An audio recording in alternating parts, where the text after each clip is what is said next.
नमस्कार मित्रों, आज मैं आपको दुर्गा सप्तशती का 5वां अध्याय सुनाने वाली हूँ। यदि आपको यह वीडियो पसंद आए तो मेरे चैनल को सब्सक्राइब और वीडियो को लाइक करें। पहले 4 अध्याय मैं अब इस चैनल पर अपलोड कर चुकी हूँ। अगर आप वह सुनना चाहते हैं तो आप सुन सकते हैं। 5वां अध्याय, देवताओं द्वारा देवी की स्तुति करना और शुंभ के दूत का देवी को समझाना। महर्षि मेधा बोले, पूर्व काल में शुंभ और निशुंभ नामक असुरों ने अपने बल के मद से इंद्र के त्रिलोकी के राज्य योगों के भाग छीन लिए और वह दोनों इसी प्रकार सूर्य, चंद्रमा, धर्मराज और वरुण के अधिकार छीन कर भी स्वयं उनका उपयोग करने लगे। वायु और अग्नि का कार्य भी वही करने लगे और उसके पश्चात उन्होंने जिन देवताओं का राज्य छीना था उन्हें अपने अपने स्थान से निकाल दिया।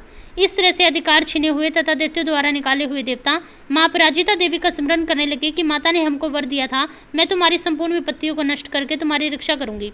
ऐसा विचार कर सब देवता हिमालय पर गए और माँ भगवती विष्णु माया की स्तुति करने लगे। देवताओं ने कहा, देवी को नमस्कार है, शिव को नमस्कार है, प्राकृतिक और भद्रा को नमस्कार है। हम लोग रौद्रा, नित्य और गौरी को नमस्कार करते हैं।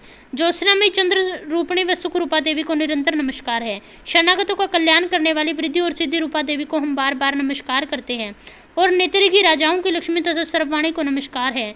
दुर्गा को दुर्ग स्थलों को पार करने वाली दुर्गपारा को सारा सर्वकारण ख्याति कृष्ण और धूमर देवी को सदैव नमस्कार है। अत्यंत सौम्य तथा अत्यंत रौद्र रूपा को हम नमस्कार करते हैं, उन्हें हमारा बारंबार प्रणाम है। जगत की आधारभूत कृति देवी को हम बार बार नमस्कार करते हैं। जिस देवी को प्राणी मात्र विष्णु माया कहते हैं उसको नमस्कार है, उसको नमस्कार है, उसको नमस्कार है। जो देवी संपूर्ण प्राणियों में चेतना कहलाती है उसको नमस्कार है, उसको नमस्कार है, उसको नमस्कार है। जो देवी संपूर्ण प्राणियों में बुद्धि रूप से स्थित है उसको नमस्कार है, उसको नमस्कार है, उसको नमस्कार है। जो देवी संपूर्ण प्राणियों में निद्रा रूप से विराजमान है उसको नमस्कार है, उसको नमस्कार है, उसको नमस्कार है। जो देवी संपूर्ण प्राणियों में सुधा रूप से विराजमान है उसको नमस्कार है, उसको नमस्कार है, उसको नमस्कार है। जो देवी संपूर्ण प्राणियों में छाया रूप से स्थित है उसको नमस्कार है, उसको नमस्कार है, उसको नमस्कार है। जो देवी संपूर्ण प्राणियों में शक्ति रूप से स्थित है उसको नमस्कार है, उसको नमस्कार है, उसको नमस्कार है। जो देवी संपूर्ण प्राणियों में तृष्णा रूप से स्थित है उसको नमस्कार है, उसको नमस्कार है, उसको नमस्कार है। जो देवी संपूर्ण प्राणियों में शांति रूप से स्थित है उसको नमस्कार है, उसको नमस्कार है, उसको नमस्कार है। जो देवी संपूर्ण प्राणियों में जाति रूप से स्थित है उसको नमस्कार है, उसको नमस्कार है, उसको नमस्कार है। जो देवी संपूर्ण प्राणियों में लज्जा रूप से स्थित है उसको नमस्कार है, उसको नमस्कार है, उसको नमस्कार है। जो देवी संपूर्ण प्राणियों में शांति रूप से स्थित है उसको नमस्कार है, उसको नमस्कार है, उसको नमस्कार है। जो देवी संपूर्ण प्राणियों में श्रद्धा रूप से स्थित है उसको नमस्कार है, उसको नमस्कार है, उसको नमस्कार है। जो देवी संपूर्ण प्राणियों में कांति रूप से स्थित है उसको नमस्कार है, उसको नमस्कार है, उसको नमस्कार है। जो देवी संपूर्ण प्राणियों में लक्ष्मी रूप से स्थित है उसको नमस्कार है, उसको नमस्कार है, उसको नमस्कार है। जो देवी संपूर्ण प्राणियों में वृत्ति रूप से स्थित है उसको नमस्कार है, उसको नमस्कार है, उसको नमस्कार है। जो देवी संपूर्ण प्राणियों में समृद्धि रूप से स्थित है उसको नमस्कार है, उसको नमस्कार है, उसको नमस्कार है। जो देवी संपूर्ण प्राणियों में दया रूप से स्थित है उसको नमस्कार है, उसको नमस्कार है, उसको नमस्कार है। जो देवी संपूर्ण प्राणियों में तुष्टि रूप से स्थित है उसको नमस्कार है, उसको नमस्कार है, उसको नमस्कार है। जो देवी संपूर्ण प्राणियों में मातर रूप से स्थित है उसको नमस्कार है, उसको नमस्कार है, उसको नमस्कार है। जो देवी संपूर्ण प्राणियों में भ्रांति रूप से स्थित है उसको नमस्कार है, उसको नमस्कार है, उसको नमस्कार है। जो देवी संपूर्ण प्राणियों में नित्य व्यापक रहती है उसको नमस्कार है, उसको नमस्कार है, उसको नमस्कार है। जो देवी पूर्व काल में देवताओं ने अपने अभीष्ट फल पाने के लिए जिनकी स्तुति की और देवराज इंद्र ने बहुत दिनों तक जिनकी सेवा की वह कल्याण की साधना भूता ईश्वरी हमारा कल्याण और मंगल करे तथा हमारी समस्त विपत्तियों को नष्ट कर डाले। असुरों के स्थायी हम संपूर्ण देवता उस परमेश्वरी को इस समय नमस्कार करते हैं जो स्मरण किए जाने पर तुरंत ही सब विपत्तियों को नष्ट कर देती है। वह माँ जगदम्बा इसमें भी हमारा कल्याण और मंगल कर हमारी समस्त विपत्तियों को नष्ट कर डाले। हे राजन, इस प्रकार जब सब देवता स्तुति कर रहे थे तो उसमें माँ पार्वती देवी गंगा में स्नान के लिए आई थी। तब उनके शरीर से प्रकट होकर माँ शिवा देवी बोली, शुंभ देवता द्वारा स्वर्ग से निकाले निशुंभ द्वारा हारे यह देवता मेरी ही स्तुति कर रहे हैं। माँ पार्वती देवी के शरीर से अंबिका निकली थी, इसलिए संपूर्ण लोक में उनको कौशिकी कहते हैं। बोलो माँ कौशिकी की जय। कौशिकी के प्रकट होने के पश्चात माता पार्वती देवी के शरीर का रंग काला पड़ गया और वह हिमालय पर रहने वाली माता कालिका के नाम से प्रसिद्ध हुई। फिर शुंभ और निशुंभ के दूत चंड और मुंड वहां आए। उन्होंने परम मनोहर रूप वाली माता अंबिका को देखा। फिर शुंभ के पास जाकर बोले, महाराज, एक अत्यंत सुंदर स्त्री हिमालय को प्रकाशित कर रही है। वह सरंग रूप आज तक हमने किसी स्त्री का नहीं देखा। हे श्रीश्वर, आप ये पता लगाए कि वह कौन है और उसे ग्रहण कर ले। वह स्त्री स्त्रियों में रत्न है। वह अपनी कांति से दशों दिशाओं को प्रकाशित करती वहां स्थित है। इसलिए हे प्रभु आपको उसका देखना उचित है। हे प्रभु तीनों लोकों में हाथी, घोड़ी, मन इत्यादि जितने भी रत्न है वे सब आपके घर में शोभायमान है।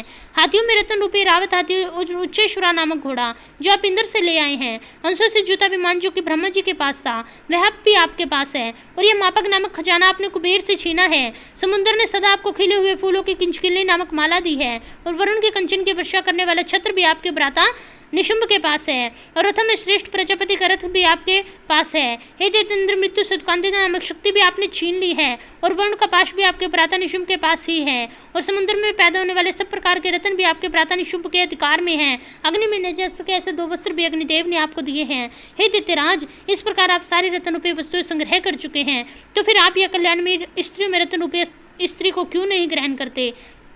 चंड और मुंड के वचन सुनकर शुंभ ने विचारा कि सुग्रीव को अपना दूत बनाकर देवी के पास भेजा जाए। प्रथम उसको सब कुछ समझा दिया और कहा कि वहां जाकर तुम ऐसा उपाय करना कि वह तुरंत प्रसन्न होकर मेरे पास चली आए। भले प्रकार समझाकर कहना। दूत सुग्रीव पर्वत के श्रमणीय भाग में पहुंचा जहाँ देवी रहती थी। दूत ने देवी को प्रणाम किया और कहा, हे देवी, दैत्यराज शुंभ इस समय तीनों लोकों का स्वामी है और मैं उसका दूत हूँ और तुम्हारे पास ही आया हूँ। संपूर्ण देवता उसकी आज्ञा एक स्वर में मानते हैं। अब जो कुछ उसने कहला भेजा है वह सुनो। उसने कहा है, इसमें संपूर्ण त्रिलोकी मेरे वश में हैं। संपूर्ण योगों के भाग को पृथक पृथक मैं ही लेता हूँ। तीनों लोकों में जितने भी श्रेष्ठ रत्न है वे सब मेरे पास हैं। देवराजेंद्र का वाहन ऐरावत मेरे पास है जो मैंने उससे छीना है। उच्चेश्वरा नामक घोड़ा जो क्षीर सागर मंथन करने से प्रकट हुआ था उसे देवताओं ने मुझे समर्पित किया है। हे सुंदरी, इसके अतिरिक्त भी और जो रत्न भूषण पदार्थ देवताओं के पास थे वे सब मेरे पास हैं। हे देवी, मैं तुम्हें इस संसार की स्त्री में रत्न मानता हूँ क्योंकि रत्नों को भोग करने वाला मैं ही हूँ। हे चंचल कटाक्षों वाली सुंदरी, अब यह मैं तुझ पर छोड़ता हूँ क्योंकि तू मेरे या मेरे महापराक्रमी भाई निशुंभ की सेवा में आ जाए। यदि तू मुझे वरेगी तो तुझे अतुल्य मान ईश्वरी की प्राप्ति होगी। अतः तुम अपनी बुद्धि से यह विचार कर मेरे पास चली आओ। महर्षि मेधा बोले, दूत के ऐसा कहने पर संपूर्ण जगत का कल्याण करने वाली माँ दुर्गा मन ही मन मुस्कुराई और इस प्रकार कहने लगी, हे दूत, तू जो कुछ कह रहा है वह ठीक है, सत्य है, इसमें किंचित मात्र भी झूठ नहीं है। शुंभ इस समय तीनों लोकों का स्वामी है। निशुंभ उसी की तरह पराक्रमी है, किंतु इसके संबंध में मैं जो प्रतिज्ञा कर चुकी हूँ उसे मैं कैसे झुटला सकती हूँ। अतः तुम मैंने जो प्रतिज्ञा की है उसे सुन। जो मुझे युद्ध में जीत लेगा, मेरे अभिमान को खंडित करेगा तथा बल में मेरे समान होगा, वही मेरा स्वामी होगा। इसलिए शुंभ अथवा महापराक्रमी निशुंभ यहाँ आए और युद्ध में जीतकर मुझसे विवाह कर ले। इसमें भला देर की क्या आवश्यकता है। दूत ने कहा, हे देवी, तुम अभिमान से भरी हो, मेरे सामने तुम ऐसी बातें ना करो। त्रिलोकी में मुझे तो ऐसा कोई नहीं दिखता जो शुंभ निशुंभ के सामने रणभूमि में ठहर सके।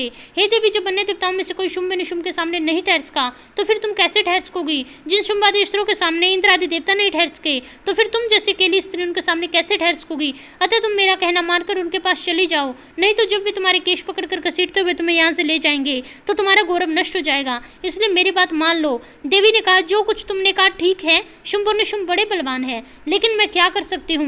मैं तो बिना विचारे प्रतिज्ञा कर चुकी हूँ, इसलिए तुम जाओ और जो कुछ मैंने कहा है सब आदरपूर्वक सुरेंद्र से कह दो। इसके पश्चात जो भी वे उचित समझे करें।